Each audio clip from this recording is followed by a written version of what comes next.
Pengemudi mobil Audi hitam tipe A8 Sugeng ditetapkan sebagai tersangka dalam kasus tabrak lari yang menewaskan mahasiswi Selvi Amalia Nuraini.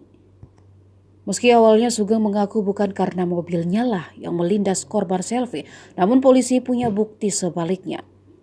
Jajaran Polres Cianjur menyebutkan ada 2 saksi mahkota yang sudah dimintai keterangan tentang kasus tabrak lari mahasiswi Universitas Surya Kencana.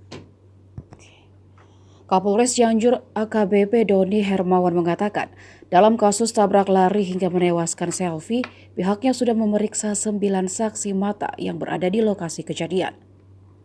Dari 9 saksi, ada 2 saksi mata dianggap sebagai saksi mahkota, yaitu EEN yang berada di sebelah pengemudi dan seorang lagi yang duduk di belakang supir.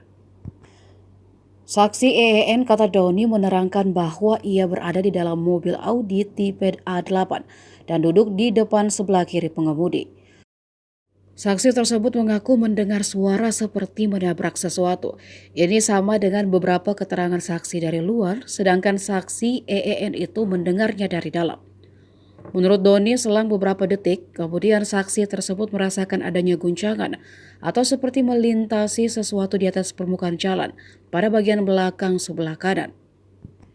Saksi mahkota kedua menurut Doni adalah DS, penumpang di dalam mobil Audi yang berada dalam jok belakang sebelah kanan tepat di belakang pengemudi. DS ini juga mengaku mendengar suara benturan dan merasakan adanya guncangan pada bagian ban belakang sebelah kanan, serta sempat menengok ke belakang dan melihat ada pengendara sepeda motor dengan jilbab berwarna hitam tergeletak di badan jalan.